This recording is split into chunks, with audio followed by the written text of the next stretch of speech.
आज का हमारा चर्चा का विषय है जीवन में संतुलन कैसे स्थापित करें।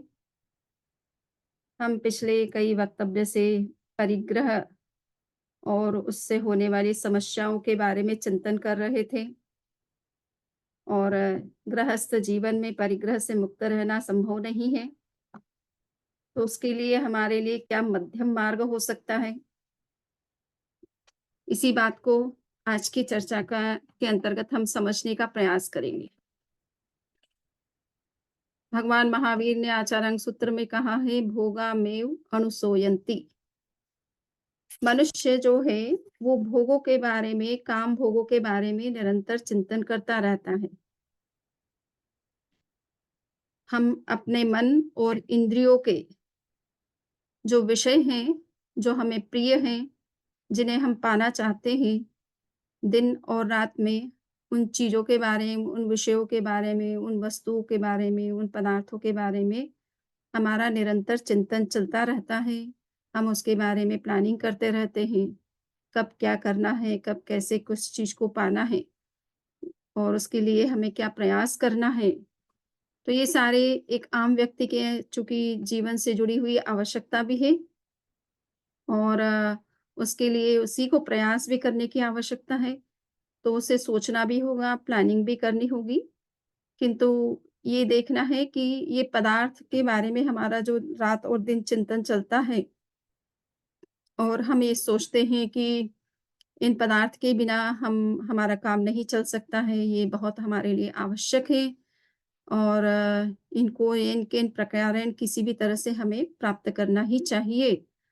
तो ये निरंतर एक आम व्यक्ति के अंदर ये चिंतन रहता है और उसके कारण से कुछ चीज़ों में जो चीज़ें हम पाना चाहते हैं, वो अगर हमें प्राप्त नहीं होती, पुरुषार्थ करने पर भी नहीं मिलती है, तो तनाव भी होता है, डिप्रेशन भी होता है, फ्रस्ट्रेशन भी होता है और ये सारी चीज़ें भी हमारे साथ जुड़ती जाती है समय के साथ में।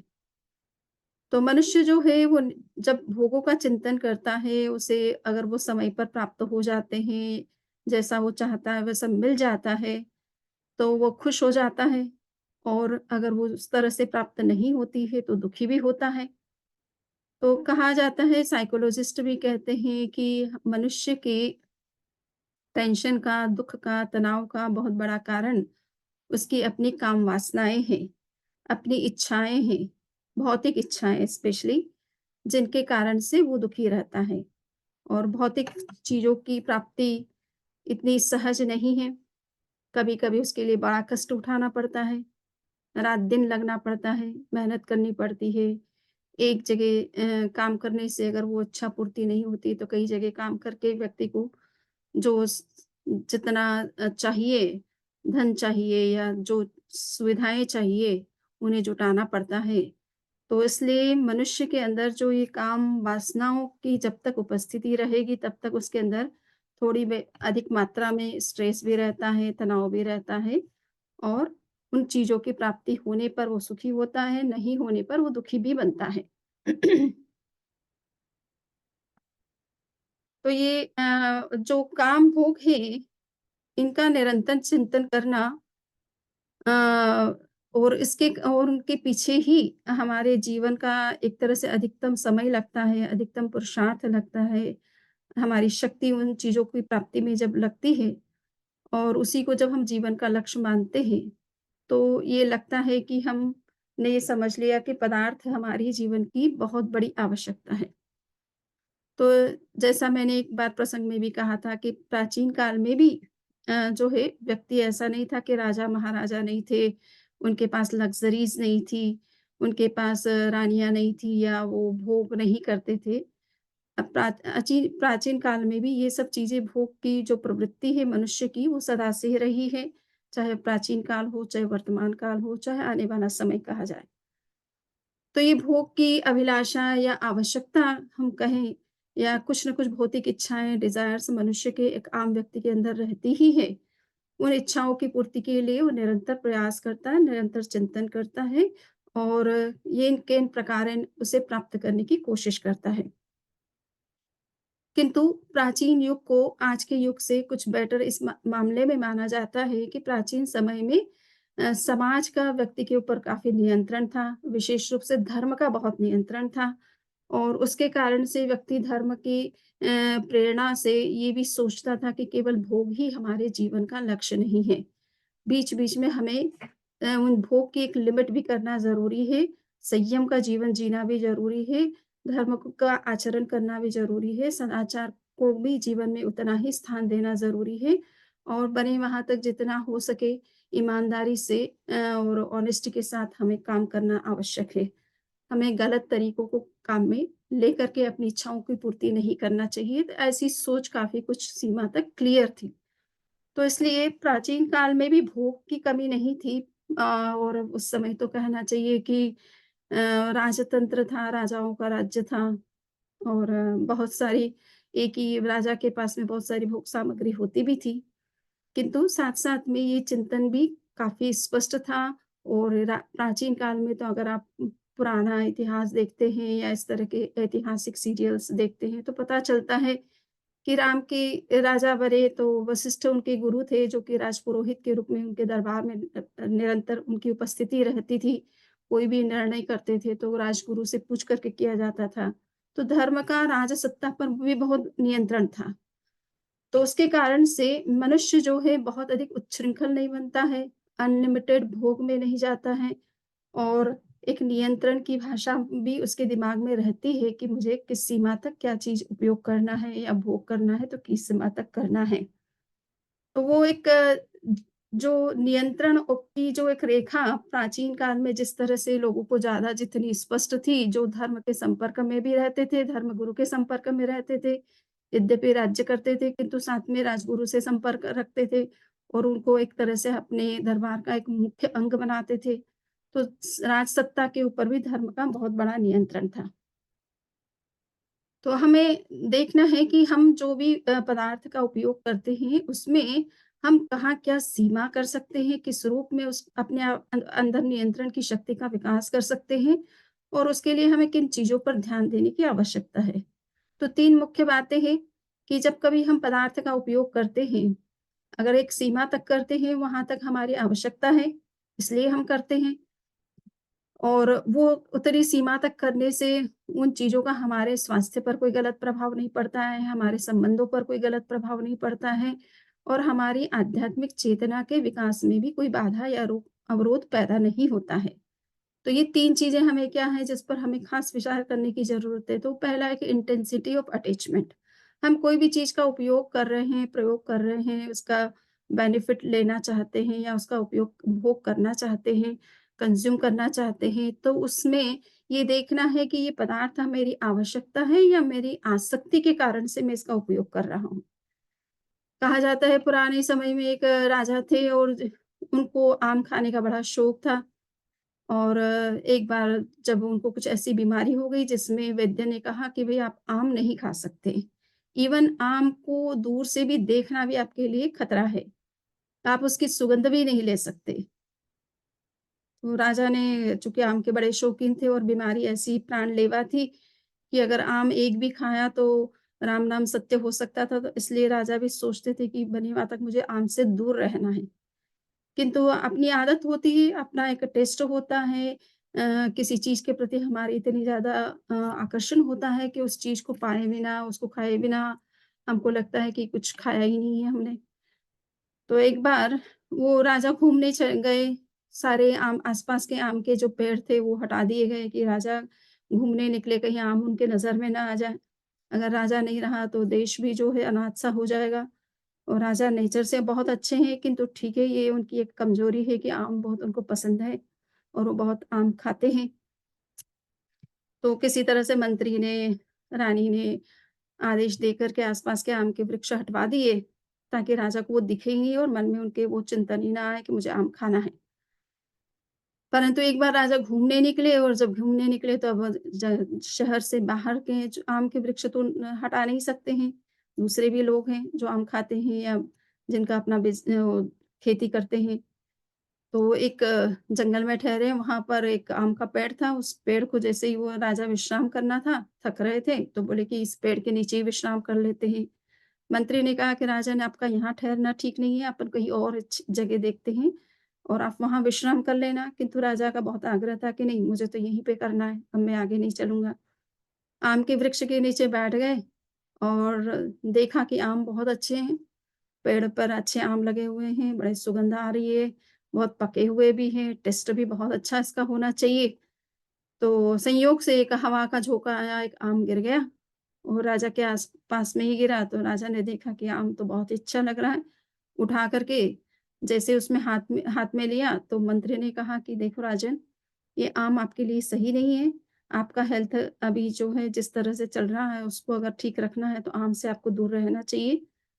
राजा ने कहा, देखो मैं तो आम को देख रहा हूँ, निहार रहा हूँ। फिर थोड़ा-सा उसको सुगंध लेने लगे। मंत्री ने कहा कि राजन, आपको सुगंध लेने के लिए भी वैद्य ने मना बोला है, इसलिए आप आम को छोड़ दीजिए। राजा ने कहा कि देखो मंत्री, ऐसे ही सुगंध ले रहा हूँ, देखिए आम खाने की आदत तो रही हुई है, तो अब सुगंध से ही कम से कम थोड़ी तृप्ति हो जाएगी। अब मंत्री ज़्यादा तो क्या कह सकता था? रा राजा को लगा कि सुगंध तो बहुत अच्छी है, तो आम का टेस्ट भी बहुत अच्छा होना चाहिए। और जैसे ही आम को खोल कर के टेस्ट करने के लिए प्रयास किया, तो मंत्री ने रोकने की कोशिश की, किंतु राजा ने कहा कि अरे, थोड़ा-सा टेस्ट कर लिया और इतने दिनों के बाद थोड़ा-सा कुछ खा भी लिया, तो उससे क्या फ़र्क पड़ना है? रोज़ खाएँ, बहुत अधिक मात्रा में खाएँ, तब कोई हमारी हानि हो सकती है, किंतु इतनी-सी खाने में कोई दिक्कत नहीं होनी चाहिए। तो थोड़ा-सा टेस्ट ही कर रहा हूँ, कई दिन हो गए, खाया नहीं है, टेस्ट नहीं किया है। और जैसे ही राजा ने आम को चूसना शुरू किया, कुछ समय में उनके हेल्थ में ऐसा परिवर्तन आना शुरू हो गया कि उन बहुत सीरियस हालत हो गई उनकी और वैद्य को बुलाए तब तक तो उनका राम नाम सत्य ही हो गया। तो कहने का मतलब है कि कभी-कभी व्यक्ति को आवश्यकता नहीं होती उस चीज़ की, किंतु उसका टेस्ट इतना ज़्यादा उस चीज़ के को लेकर के होता है उसके अंदर कि वो चाहता है कि वही चीज़ मुझे खाना है, चाहे वो मेरे हेल्थ के लिए अच्छी है या नहीं है। किंतु मेरे टेस्ट के अनुकूल है, तो मुझे वो चीज़ खाना है। तो बहुत सारी चीज़ें लोग जो हैं गलत चीज़ों का सेवन इसलिए कर लेते हैं क्योंकि वो उसमें उनको टेस्ट मिलता है, वो बहुत अच्छी लगती है। अच्छी चीज़ें पड़ी हैं बादाम, काजू और चीज़ें हेल्दी चीज़ें, न्यूट्रिशियस चीज़ें रखी हुई हैं, किंतु अगर हमारे टेस्ट की ऐसी चीज़ें जो कि स्वास्थ्य के लिए हानिकारक है, परंतु टेस्ट हमको उसी में आता है, तो हम उन सब चीज़ों को न्यूट्रिशियस अच्छी चीज़ों को छोड़ कर के, वो गलत चीज़ों का सेवन कर लेते हैं। तो ये आसक्ति, ये इसका मतलब है कि व्यक्ति की जब उस पदार्थ के प्रति आसक्ति होती है, तो वो गलत चीज़ों का भी सेवन कर लेता है और सोचता है कि इससे हमारा क्या नुकसान होगा। कभी-कभी कुछ लोगों का ये होता है, उनसे कहा जाता है कि आप इस तरह की चीज़ें का सेवन मत करो, शुगर की बीमारी है और मिठाई खाते हैं या आप वॉकिंग वगैरह कुछ नहीं करते हैं, तो वो कहेंगे कि अब मिठाई खाते हैं, मरना तो है ही। तो मिठाई छोड़ कर के मरे या मिठाई खा कर के मरे उसमें क्या फ़र्क पड़ा? तो कुछ लोगों की सोच ऐसी होती है कि उनको जीवन का मूल्य ही समझ में नहीं आता है। अब मिठाई खा कर के आज ही मरना ज़रूरी नहीं है और बिना मिठाई खाए या कई वर्ष जी कर के अपना दूसरे जो जीवन के उच्च उद्देश्य हैं उनको हम पूरा कर सकते हैं। किंतु एक छोटी चीज़ छोटी-सी जो एक पदार्थ के प्रति हमारी जो आसक्ति होती है वो भी हमारे जीवन को के मूल्य को घटा देती है और हम उन पदार्थों के पीछे चले जाते हैं। तो ये पदार्थ जब भी हम उपभोग करें उससे पहले ये देखें कि हम वो पदार्थ हमारे लिए स्वास्थ्यकर है या हानिकारक हैं। मैं ये पदार्थ जो उपयोग कर रहा हूँ ये मेरी आवश्यकता है या मेरी आकांक्षा है। मैं ऐसा चाहता हूँ, चाहे वो मेरे लिए पदार्थ उपयोगी है या नहीं है, बट मुझे वो मेरी प्रेस्टीज का इश्यू बन गया है या उसको स्टेटस का सिंबल बना दिया है, इसलिए मैं ये सब चीज़ें चाहता हूँ। तो अगर थोड़ा-सा इस तरह से हम अपने आप को चेक करें, तो हम कहीं ऐसी चीज़ें जो हमारे लिए आवश्यक नहीं है, ज़रूरी नहीं है, हम उनकी लिमिट कर सकते हैं। दूसरा है क्वांटिटी ऑफ कंज़म्पशन। हम जो पदार्थ खाते हैं या उपयोग करते हैं, उसका हम किस सीमा तक उपयोग कर रहे हैं। अगर हम आवश्यकता से ज़्यादा उसका उपयोग करते हैं, लिमिट से ज़्यादा उस चीज़ का उपयोग करते हैं, तो वो हमारे लिए समस्या का, बीमारी का, रोग का कारण बन जाती है। हम चाहे वो एयर कंडीशन रूम में ही रहें, अगर हम 24 hours just air condition room में ही रहेंगे, होता भी यही है कि घर में एयर कंडीशन है, ऑफ़िस में जाएँ तो एयर कंडीशन है। कार से जाते हैं तो उसमें एयर कंडीशन है, तो एनी टाइम जब एयर कंडीशन हमें मिलता है, तो हमारे शरीर को गर्मी सहन करने की ताकत नहीं रहती है उसमें। जहाँ कहीं थोड़ा-सा गर्मी का माहौल मिलता है, तो हमें छटपटाहट होने लगती है, उसमें रहना बहुत मुश्किल हो जाता है। लगता है कि इस वातावरण में रहना एक भी दिन संभव नहीं होए। तो कहीं ज़रूरत के हिसाब से हमें जाना-आना भी पड़ता है और कहीं ऐसे स्थान पे जाना पड़ सकता है, जहाँ की गर्मी है और एयर कंडीशनर हमें फैसिलिटी मिलनी संभव नहीं है वहाँ पर। उस कंडीशन में फिर रहना हमारे लिए मुश्किल हो जाता है। और कभी-कभी ये भी होता है कि ज़्यादा ठंडक रहने से हमारा ब्लड का जो टेम्परेचर है वो डाउन हो जाता है और टेम्परेचर डाउन होने से भी कुछ स्वास्थ्य संबंधी समस्याएँ खड़ी हो जाती हैं, जॉइंट्स पेन शुरू हो जाते हैं। तो ये भी हमें देखना है कि हम जिन चीज़ों का उपयोग कर रहे हैं वो किस लिमिट में हमको करना चाहिए, जिससे कि हमारा स्वास्थ्य भी सुरक्षित रहे और इन चीज़ों का एक आवश्यकता से हम अगर उपयोग करते हैं तो उससे कोई दिक्कत हमें परेशानी ना हो। सो क्वांटिटी ऑफ कंज़म्पशन भोग का भी सीमा होनी चाहिए। एनी टाइम अगर हम भोजन करते हैं या कुछ भी खाते रहते हैं, तो हमें ये भी देखना है कि हमारे बॉडी का डाइजेस्टिव सिस्टम कितना समय लेता है किसी चीज़ को डाइजेस्ट करने में। अगर हम ज़्यादा चीज़ें खाते हैं या गैप किए बिना खाते रहते हैं, तो हमें मालूम है कि कोई भी हम सिंपल फूड भी लेते हैं, तो उसको भी डाइजेस्ट होने में 3 से 5 घंटा लगता है। हेवी डाइट अगर हमने ली है, तो उसमें कितना आवर्स लगता है। उतने आवर्स के बीच में अगर हम कुछ खाते हैं तो उसको शास्त्र की भाषा में अध्यशन कहा जाता है। इन्हें आप अतिरिक्त और बीच में खा रहे हैं, तो जो डाइजेशन की प्रोसेस पहले खाए हुए फूड की जो प्रोसेस हो रही है, उस प्रोसेस के बीच में अगर आप दूसरा फूड डाल देते हैं, तो उसकी भी पूरी प्रोसेस नहीं हो पाती और जो डाला गया है उसकी सही ढंग से प्रोसेस नहीं होती, उसका डाइजेशन प्रॉपर तरीके से नहीं होता है। तो हमारी बॉडी जो है एक बार हमने जो फूड डाला है और एक बार हम जब फिनिश करते हैं तो वो फिर अपना वर्क करना शुरू कर देती है। अब बीच में अगर हम कुछ खाते हैं तो उसके डाइजेशन में फिर प्रॉब्लम आती है। सो कहने का इतना ही मतलब है कि हम जब भोजन करते हैं या कोई भी चीज़ का उपयोग करते हैं, चाहे वो बाहर की फैसिलिटीज़ का उपयोग करें, चाहे एयर कंडीशन हो, चाहे अन्य कोई चीज़ हो, मोबाइल भी देख रहे हैं तो मोबाइल देखने की भी क्या लिमिट होनी चाहिए। कहा जाता है कि जो लोग मोबाइल ज़्यादा देखते हैं और रात में देखते-देखते सोते हैं, उनको सुबह-सुबह आँखों से दिखाई दे नहीं देता है, जिसको आर्टिफ़िशियल ब्लाइंडनेस कहते हैं।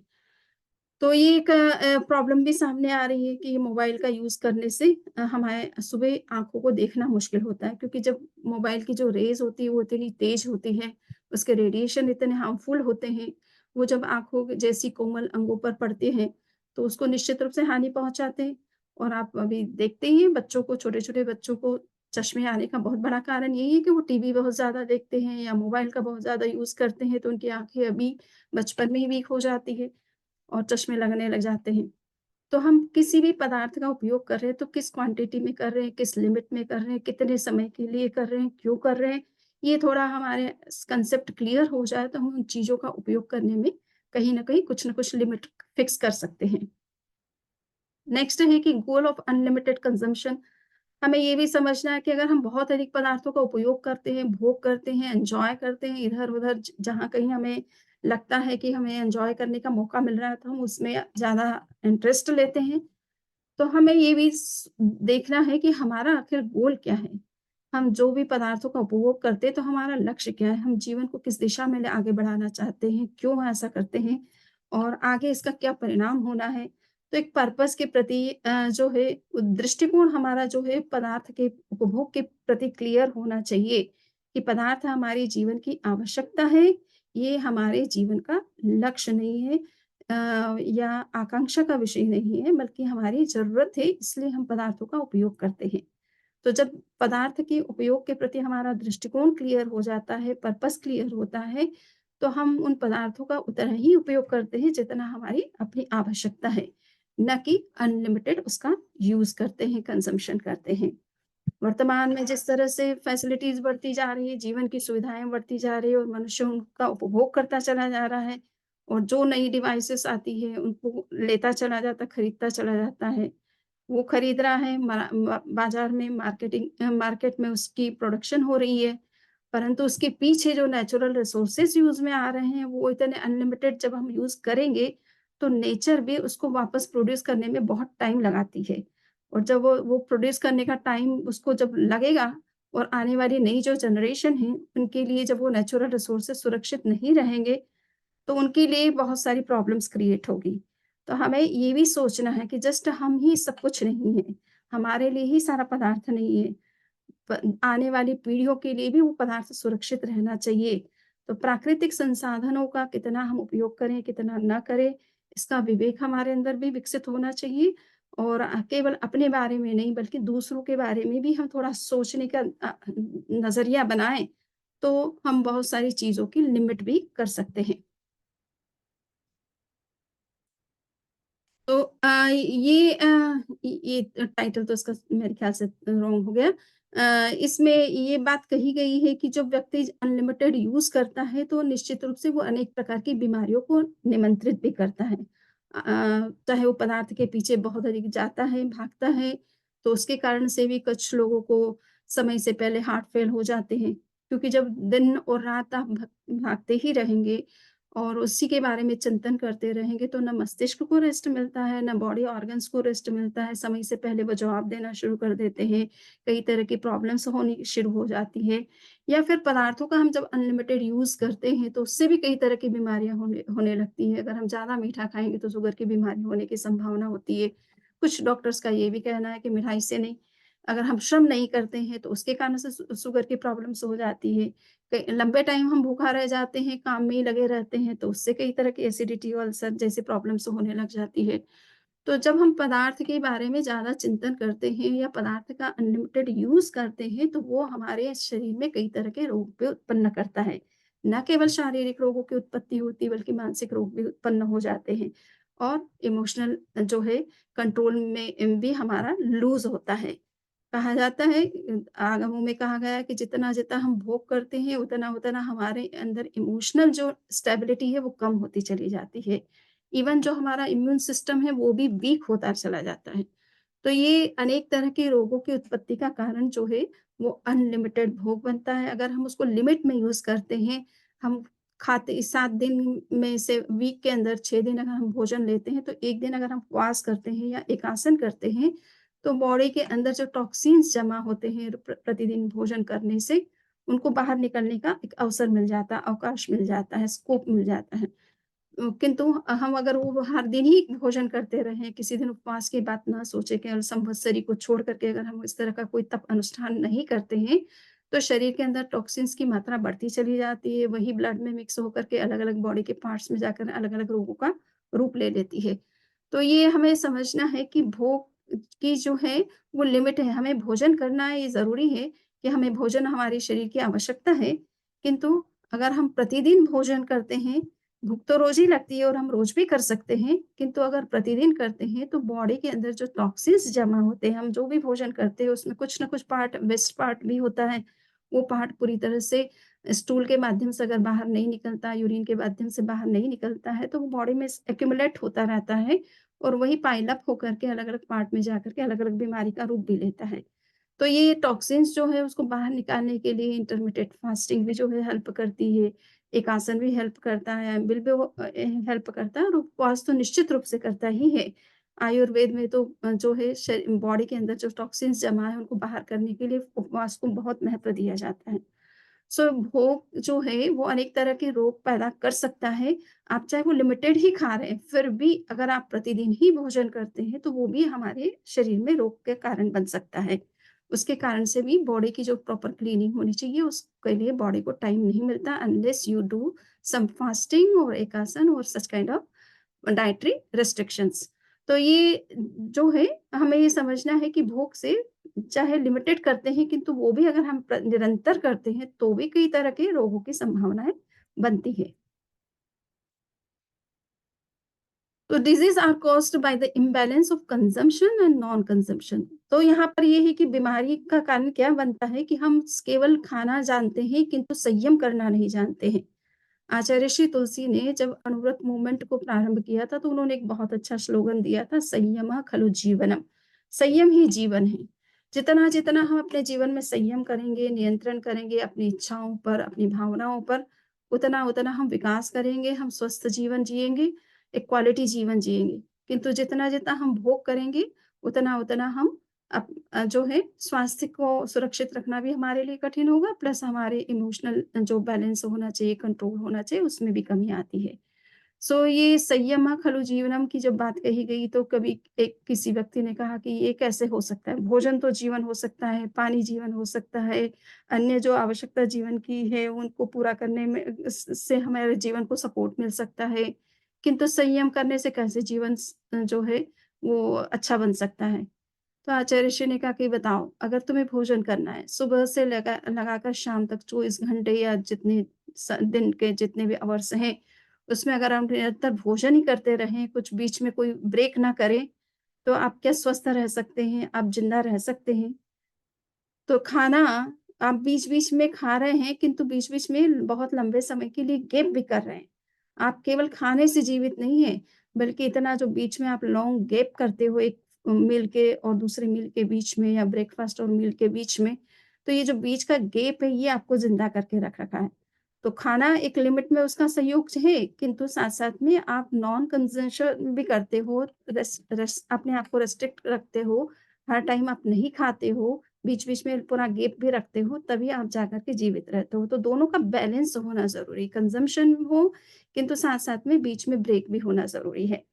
तो इसलिए जैन धर्म में कहा जाता है कि भई बने वहाँ तक आप भोजन करते हैं या नाश्ता करते हैं, जब तक आपको कुछ और नेक्स्ट नहीं खाना है, तो आप तब तक का त्याग भी रख सकते हैं। त्याग करने के बाद में आप बीच में मुँह में कुछ डालेंगे नहीं, अन्यथा अगर खुले होते हैं तो मन में कुछ भी आ जाए, कोई किसी का पीयर प्रेशर हो गया, कोई फ्रेंड का हो गया, कोई किसी ने कुछ कह दिया तो हम बीच में कुछ भी खाना शुरू कर देते हैं। तो ये कुछ त्याग करने की अगर हमारी मनोवृत्ति हो तो हम कई अवर्स जो हमारे त्याग में चले जा सकते हैं, उसका सही समय का सही उपयोग हो जाता है और साथ-साथ में हमारा संयम भी हो जाता है और स्वास्थ्य भी उसके कारण से अनुकूल रहता है। तो एक कंज़म्पशन और नॉन कंज़म्पशन के बीच जब इम्बैलेंस क्रिएट हो जाता है, उनमें बहुत लंबा गैप हो जाता है, तो उससे भी हमारे अंदर एक प्रॉब्लम क्रिएट होती है। अगर हम संयम के भोग करते हैं, कुछ खाना खाते हैं, किंतु साथ-साथ में कुछ त्याग भी करते रहते हैं, संयम भी रखते हैं, कितने अवर्स के बाद हमें कुछ लेना है, ऐसा नियम बना लेते हैं, तो उससे भी हमारा स्वास्थ्य काफ़ी अच्छा रहता है। और नहीं तो हम जो आज वर्तमान में जो अनलिमिटेड भोग या कंज़म्पशन चल रहा है, लोग कुछ न कुछ इस तरह से एन्जॉय करते हैं, एन्जॉयमेंट के नाम पर कभी कुछ कोल्ड ड्रिंक्स लेते हैं, कभी आइसक्रीम खाते हैं, कभी और तरह की जो स्पाइसी चीज़ें खाते हैं, अपना भोजन और ब्रेकफ़ास्ट तो उनको करना ही है। तो उसके कारण से कई ऐसी बीमारियाँ हो रही हैं कि इतने हॉस्पिटल्स बन रहे हैं, लग रहा है कि सारे हॉस्पिटल में कहीं कोई जगह ही नहीं मिल रही है। डॉक्टर्स फ्री नहीं दिखाई देते हैं, मेडिसिन्स का इतना प्रोडक्शन हो रहा है और लग रहा है कि अभी भी बीमारियाँ इस तरह की है कि जिनके मेडिसिन का पता नहीं है। उनको डायग्नोज़ करो तो पता ही नहीं चलता कि ये बीमारी किस कारण से हुई है। तो ये रोगों का कारण हमारा अनलिमिटेड भोग है, हमें बीच-बीच में किस तरह से अपने ऊपर नियंत्रण रखना चाहिए, क्या चीज़ खाना, क्या नहीं खाना, इसका विवेक हमारे अंदर जब नहीं रहता है, तो कई तरह की ऐसी बीमारियाँ हो जाती हैं जिनको मेडिकल साइंस साइंस पे आइडेंटिफ़ाई नहीं कर पाती है, उसका कोई इलाज नहीं बता पाती है।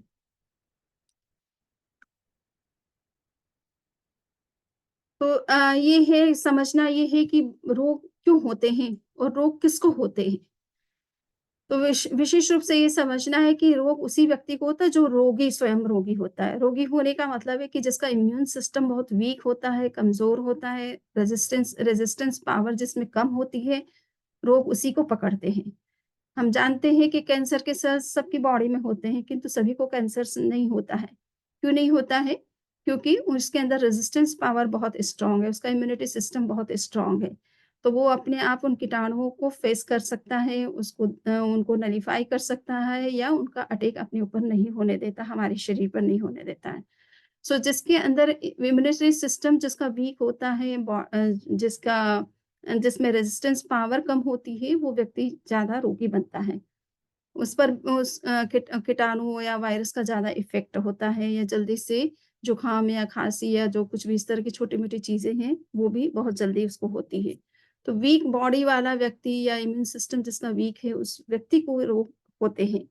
किंतु जिसका इम्यून सिस्टम बहुत स्ट्रॉन्ग होता है, उसको किसी तरह का अटैक जल्दी से नहीं होता है। तो कहा जाता है कि जितना हम तपस्या करते हैं, साधना करते हैं, जप करते हैं, ध्यान करते हैं, इससे हमारी वाइटल बॉडी जो है वो स्ट्रॉन्ग बनती है, उसकी एनर्जी जो है बूस्ट अप होती है और उस कंडीशन में जल्दी से कोई बीमारी और कोई भी बाहर की शक्तियाँ, बुरी शक्तियाँ भी उसको प्रभावित नहीं कर पाती है।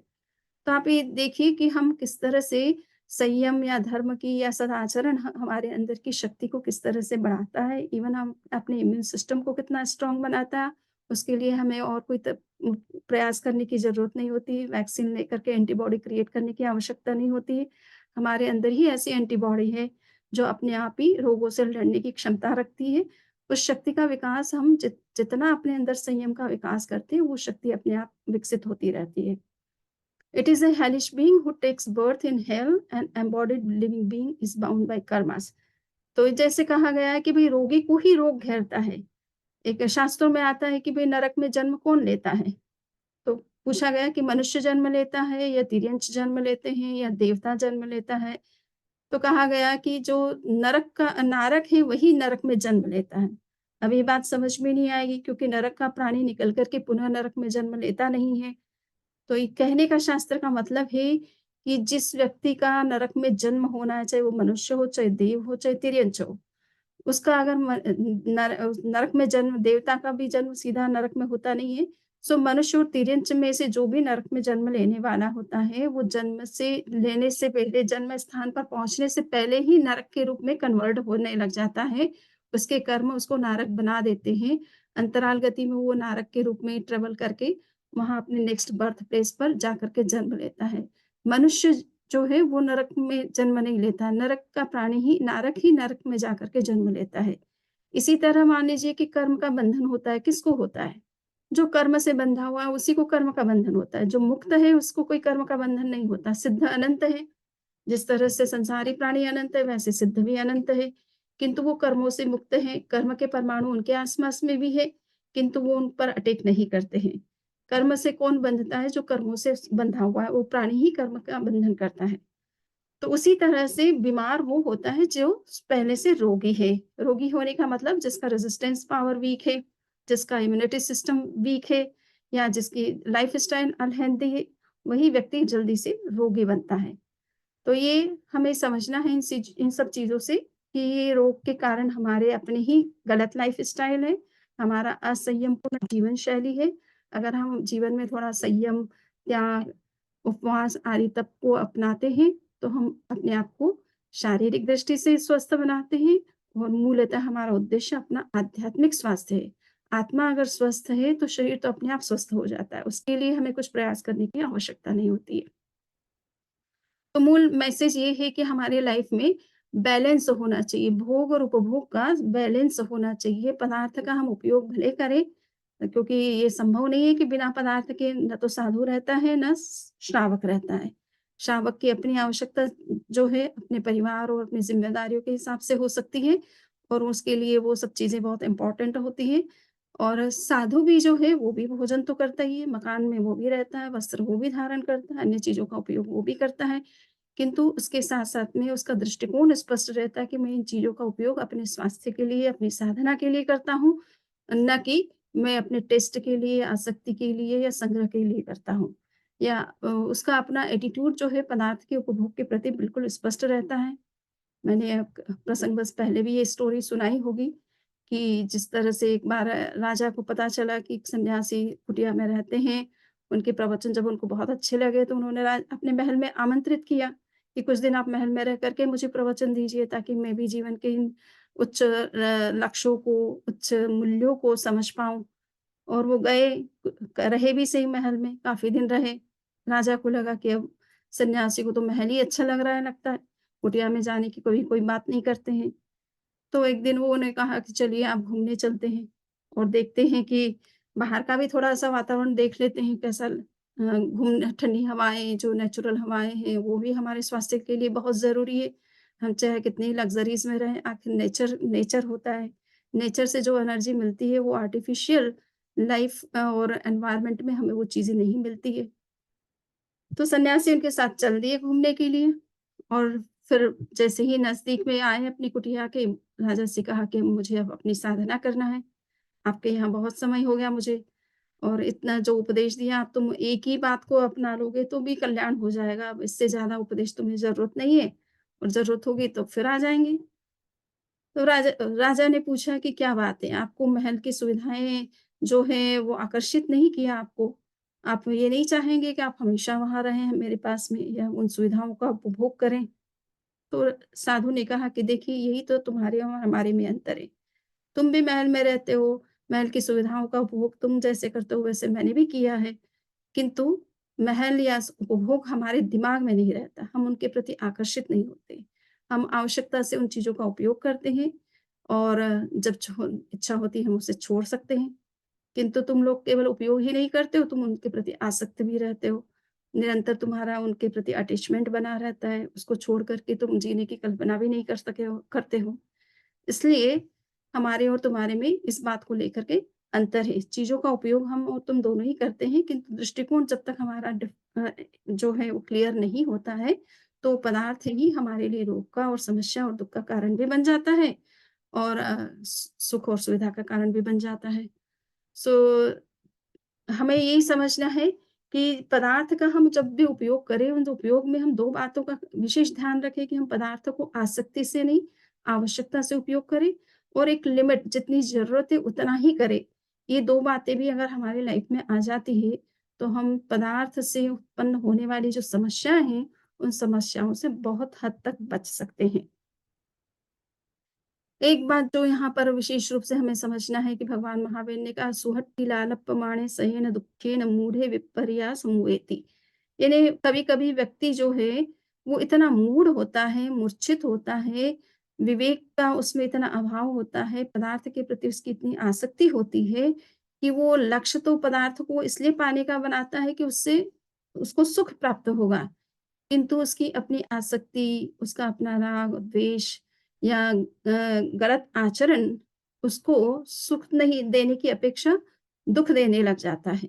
तो जिन चीज़ों को पाने सुख के लिए जिन चीज़ों को प्राप्त करने की सोचता है, उससे सुख प्राप्त होने के बजाय उसे दुःख ज़्यादा प्राप्त होता है।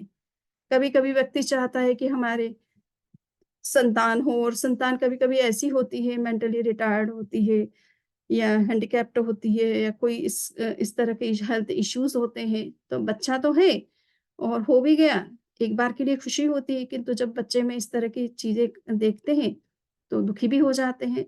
तो पदार्थ जिसको हम सुख पाने के लिए जिसकी सोचते हैं, जिसे पाना चाहते हैं और जब वो मिलता है, तो कभी-कभी वो हमारे लिए सुख का नहीं, दुःख का कारण भी बन जाता है। तो इसीलिए कहा कि जो व्यक्ति सुख की इच्छा से कभी-कभी पदार्थ के पीछे भागता है, वो पदार्थ कभी उसको सुखी नहीं, दुखी भी बना देता है। As long there is delusion one remains sorrowful. तो इसलिए जब तक इस तरह का हमारा दृष्टिकोण जब पदार्थ के प्रति स्पष्ट नहीं होगा, हम पदार्थ क्यों चाहते हैं, किस लिए चाहते हैं और अगर हम उसके प्रति हम मूढ़ नहीं हैं, आसक्त नहीं हैं, मोह के कारण से, मूर्छा के कारण से हम पदार्थ की इच्छा नहीं करते हैं, बल्कि एक हमारी अपनी आवश्यकता की दृष्टि से हम उन पदार्थ का उपयोग करते हैं, तो उसमें वो दुःख की संभावनाएँ बहुत कम हो जाती है।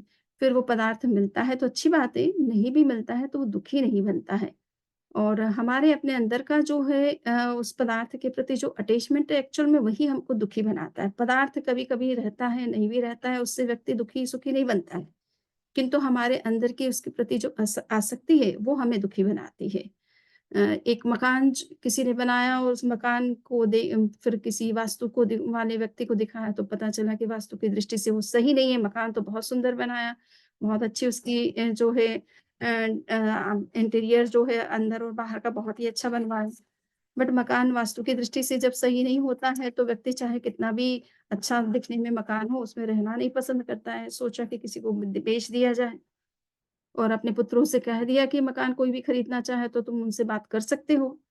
तो पहले पुत्र को कोई मिल गया योग से, उस उनको मकान पसंद आ गया, उसने कहा कि ये मकान मैं खरीद लूँगा और किसी कारण से शॉर्ट सर्किट होने से आग लग गई और पिता को पता चला कि अरे! मकान तो जो है उसमें आग लग गई है। जैसे ही वहाँ घटनास्थल पर पहुँचता है तो देखता है कि आग बहुत तेज़ लगी है और अगर फायर ब्रिगेड थोड़ी-सी देर में नहीं आता है तो पूरी तरह से स्वाहा हो जाएगा।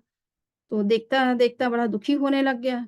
इतने में मझला बड़ा बेटा आ गया, उसने कहा कि पिताजी चिंता नहीं करना, इसको मैंने सेल कर दिया है।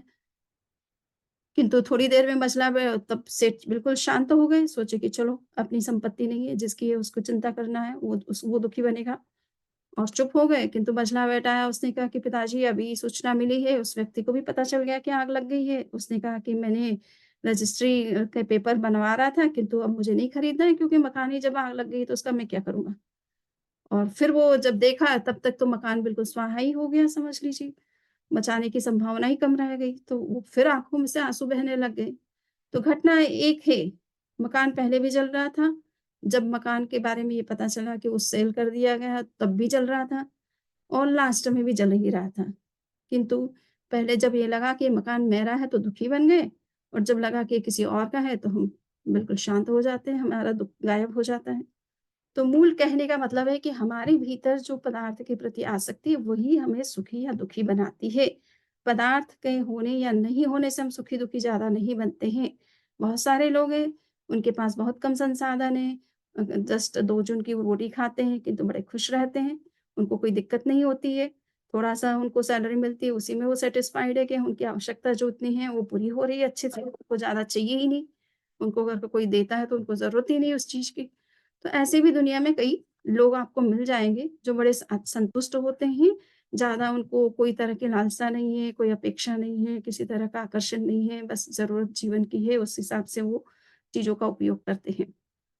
तो हम कैसे सुखी रह सकते हैं, तो इसके लिए आचार्य श्री महाप्रज्ञ जी ने कहा कि जो भी आध्यात्मिक धार्मिक व्यक्ति होगा, उसमें 4 बातें ज़रूर होनी चाहिए। पहले है कि फ्रेंडलीनेस यानी मैत्री भाव का विकास होना चाहिए, एप्रिसिएशन उसमें किसी तरह की जेलसी नहीं होनी चाहिए, करुणा का भाव होना चाहिए और साथ में मध्यस्थता का भाव होना चाहिए। अगर ये 4 क्वालिटीज़ मनुष्य के अंदर आ जाती है, तो परिस्थितियाँ कैसी भी हों, अनुकूल, प्रतिकूल पदार्थ हो या ना हो, उसमें वो दुखी नहीं बनेगा, वो हमेशा सुखी बना रह सकता है। तो हमारे अंदर ये क्वालिटीज़ आनी ज़रूरी है और ज़रूरत के हिसाब से पदार्थ को रखना, उपयोग करना, वो कोई बुरा बात नहीं है, किंतु उसके प्रति आसक्ति या अतिरिक्त अनावश्यक उनका उपयोग करना, ये हमारे दुःख और समस्या का कारण बनता है। तो इन्हीं विचारों के साथ में मैं अपनी बात को यहीं संपन्न करती हूँ और अब किसी के कोई क्वेश्चन है, तो वो कर सकते हैं।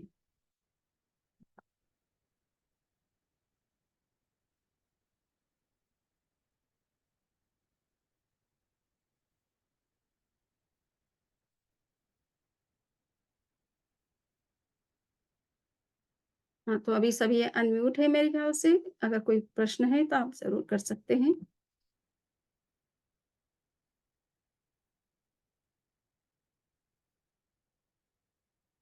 सभी अनम्यूट हैं?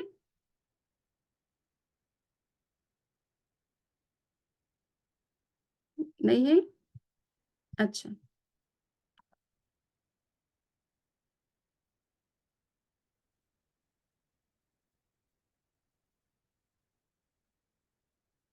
शायद आप कर सकते हो। हाँ, अब अनम्यूट हो सकते हैं। हाँ जो आप म्यूट पिछले है। 4 कर्म बताए थे, हाँ, हाँ। दुखी नहीं होने के 4 कर्म, उसके ऊपर तो विस्तार से बता सकते हैं आप? कृपा करो। Yes, yes. पहला है कि मैत्री, जिसको 16 भावनाओं में 4 भावना अंतिम जो है मैत्री, प्रमोद, कारुण्य और माध्यस्थ भावना है। मैत्री भावना जैसे मान लीजिए किसी ने हमारे साथ कोई बुरा व्यवहार कर लिया और उसके कारण से हमारे लिए कोई प्रॉब्लम क्रिएट भी हो गई है और उस व्यक्ति को हम जैसे ही देखते हैं तो हम दुखी बन जाते हैं कि इसने मेरे साथ ऐसा किया और चिंतन चलने लगता है, उसके प्रति द्वेष भाव आने लगता है।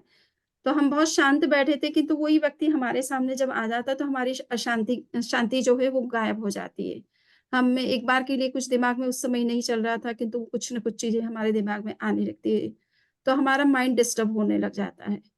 तो ये मैत्री भाव का जब मनुष्य के अंदर विकास हो जाए कि ठीक है उसने अपने वो उसका अपना नेचर है या उसका अपना तरीका है या सोचने का या काम करने का या किसी को देखने का, जज करने का और उसने अगर मेरे साथ ऐसा कोई बिहेवियर किया है, तो मुझे उसको सही ढंग से पॉज़िटिव तरीके से भले टैकल करना है, किंतु उसके प्रति कोई द्वेष भाव या कोई अनिष्ट विचार मेरे अंदर ना आए, ये मैत्री भाव जब विकसित हो जाए, तो व्यक्ति किसी के व्यवहार से दुखी नहीं बनता है। और दूसरा है प्रमोद।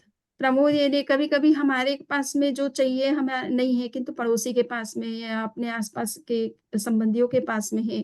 सपोज़ किसी के पास रिचनेस है या सब तरह की फैसिलिटी है, हमारे पास वो नहीं है, तो हमें ईर्ष्या होने लग जाती है।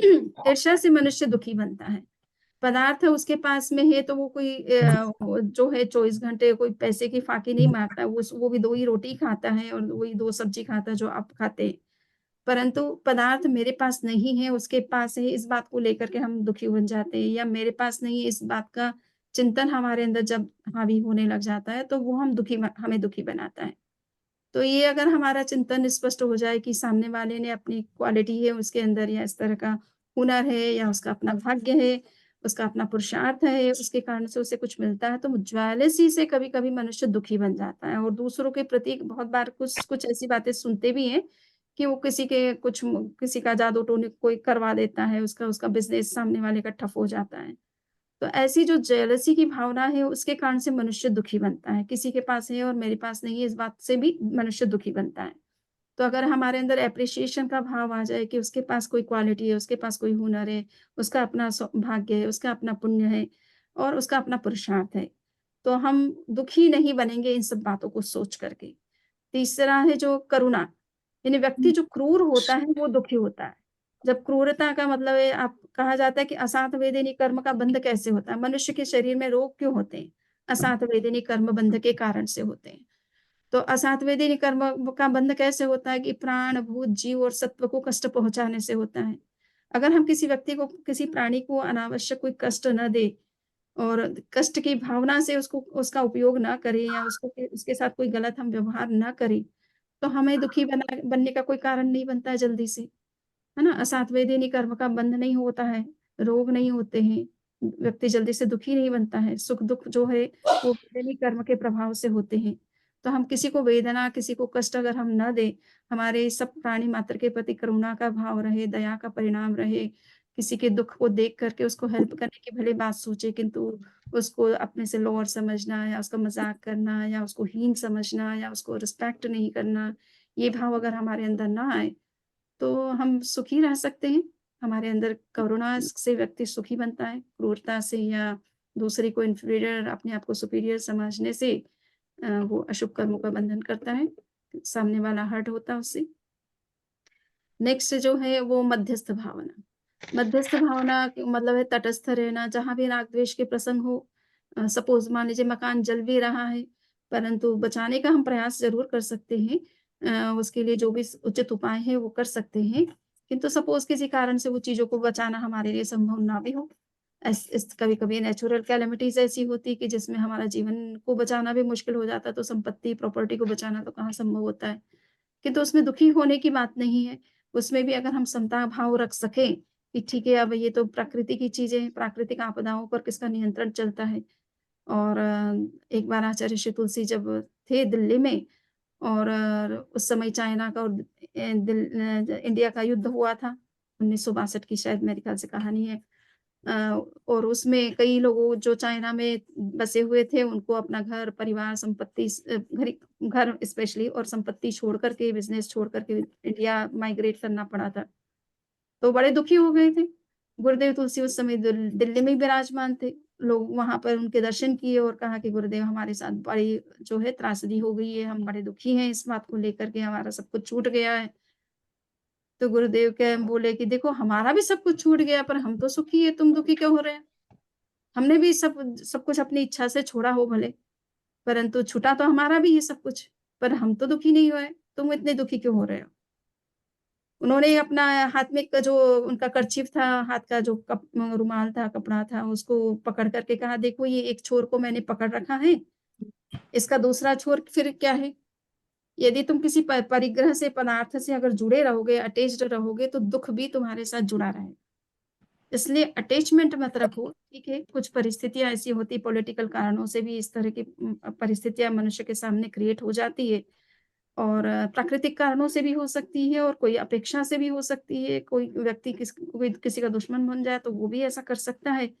उस समय आपको आपके और नियंत्रण से अगर वो चीज़ें बाहर है तो समता के अलावा तुम्हारे पास में और कोई उपाय नहीं है, दुखी होने की आवश्यकता नहीं है। जिस तरह से वो पुरुषार्थ करके वो चीज़ें अर्जित की थी, अब पुनः वापस करके उसको कर सकते हो।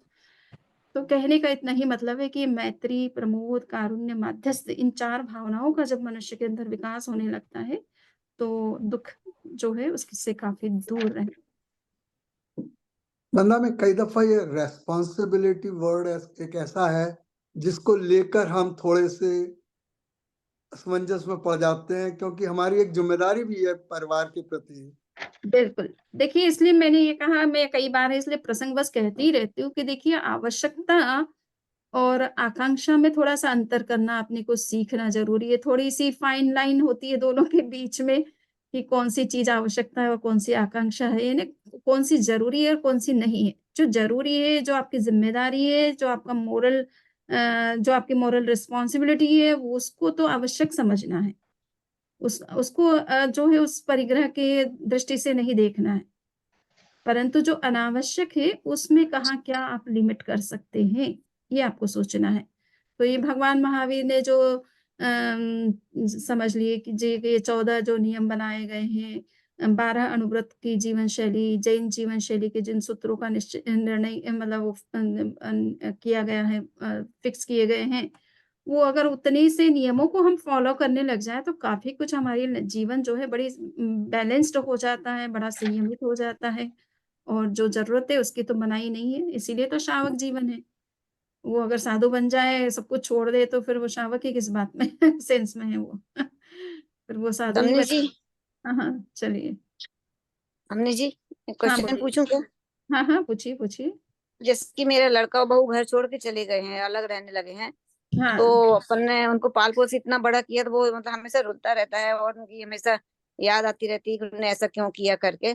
तो अपन सही कैसे समता रखें, मोह कैसे छोड़े अपन, मतलब वो समझ नहीं आता है। सही बात है। तो इसलिए ये है कि एगे आया, यानी आत्मा ये सोच इसी समय धर्म को के मर्म को समझना है कि वास्तव में जी देखा जाए तो आत्मा सबकी अपनी अलग-अलग है, अपना-अपना पुण्य और अपना-अपना पाप होता है मनुष्य का। इसलिए उसमें कोई दूसरा भागीदार नहीं बनता है। और दूसरा है कि बच्चे जो हैं वो आप जन्म दिया, उनके प्रति आपने रिस्पॉन्सिबिलिटी अच्छे से निभाई, किंतु वो बच्चों में अगर वो सेंस नहीं है, तो हम उसमें हमको यही समझना है कि ठीक है, हमने अपना दायित्व पूरा किया। अब उसको करना या नहीं करना उसका अपना है चिंतन है। और हम उससे दुखी ना बने कि यही समझ कर के चले कि आत्मा अकेली है, अकेली आती है, अकेली जाती है। इस जीवन में हमारा, चाहे वो बच्चों के रूप में किसी के साथ हमारा संबंध है या पति के रूप में है या अन्य परिवार के सदस्यों के साथ हमारा जो संबंध है, वो चूँकि इस जन्म में हमने इस फैमिली में जन्म लिया इसलिए ये सारे रिलेशन हैं। और इस जीवन से जाने के बाद में कौन से ये रिलेशन बाकी मेंटेन रहेंगे? नहीं ना? तो जी जीते जी भी भूल सकते हैं अपन। जब मृत्यु के बाद में तो इन सबको भूल लेना ही है, अगर वापस आप आना भी चाहो, चाहे वो कितना ही आपको पसंद भी करते जी हो, तो भी आप आओ तो वो एक्सेप्ट नहीं करेंगे आप, है ना? जी। तो और फिर वो अनजाने से ही बनेंगे और हम भी अनजाने से होंगे उनके लिए। तो तमनी जी, कभी कर्म का उदय समझे अपना ये। यही समझ लीजिए कि कोई अपने कर्म का योग है, कि हमें वो अनुकूल योग नहीं मिल रहा है अभी। ठीक है ना? अनुकूल संयोग मिलना ये पुण्य कर्म का योग होता है। ठीक है ना? तो पुण्य में कहीं कोई कमी रह गई है, तो हमें जो अनुकूल योग मिलना चाहिए इस जीवन में, वो नहीं मिल रहा है। बाकी हम अपने कर्तव्य को पूरा करते रहें, बस उसमें कहीं कोई कमी ना रखें, ताकि उनको कहने का मौका ना मिले कि जन्म भी दिया और फिर हमने उनके प्रति अपना कुछ कर्तव्य नहीं समझा। वंदा में एक हमारी क्वेश्चन में समझ। पूछ, हुँ, वंदा में अट्रैक्शन से कैसे बचे? अट्रैक्शन मतलब से दुनिया कैसे। में, हाँ, हाँ, जैसे किसी अट्रैक्शन। मकान भी देखा तो अट्रैक्शन हो जाता है ना, बहुत सुंदर मकान है, ऐसा मतलब है अपना हुँ, नहीं, पर किसी का भी हुँ। देखा तो उससे कैसे बचे?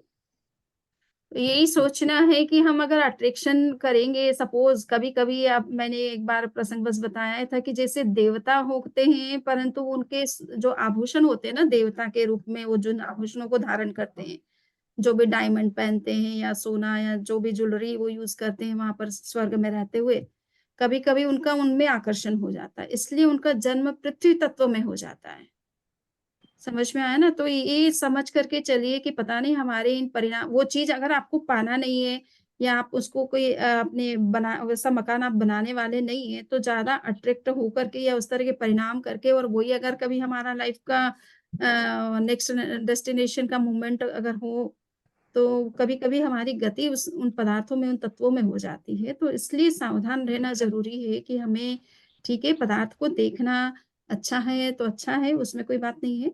बट उससे अट्रैक्शन से बचें कि अगर हमें नहीं चाहिए तो हम क्यों, या उसको हम कभी बनाने वाले नहीं हैं, तो ज़्यादा अट्रैक्ट होकर के क्या ज़रूरत, मतलब उसमें होने की ज़रूरत नहीं है।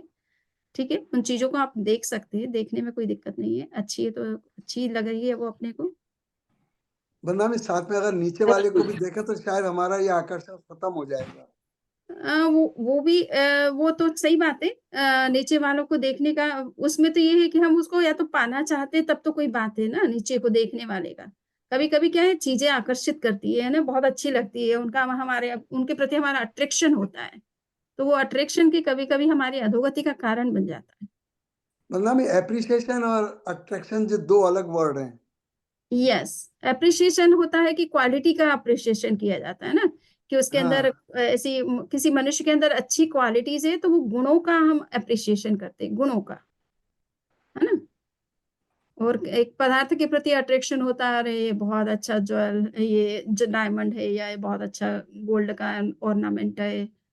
तो भौतिक चीज़ों के के प्रति जो अट्रैक्शन होता है, वो थोड़ा-सा एक तरह से अट्रैक्शन का कारण बन जाता है। हम एक गुणों की क्वालिटीज़ का एक के प्रति हमारा जो एप्रिसिएशन है, वो एक अच्छी चीज़ है, वो प्रमोद भावना है, वो आध्यात्मिक चीज़ है। सबने जी संस्कार तो पहले बन जाते हैं और धर्म अभी आके सुना है, तो उसके बीच एक युद्ध सा ही चलता रहता है। इतनी जल्दी अनुप्रेक्षा भी नहीं, इतनी सारी चीजें हैं बदलने के लिए। जब जब देखते हैं तो अंदर बहुत सारी कमियां दिखाई देती हैं। हुँ, तो ये लाइक बात सही है एकदम। हुँ। नहीं क्या चीज़ पहले बन जाती है? मतलब संस्कार तो हमारे बचपन में ही बन जाते हैं। धर्म अभी सुना है आकर, तो एक युद्ध चलता रहता है अपने अंदर भीतर में, राइट, कि बदलना तो है पर इतना समय और इतना गृहस्थ जीवन में इतनी पालना नहीं होती। अब ज्ञान तो मिल गया, आचरण में नहीं आ रहा है मतलब।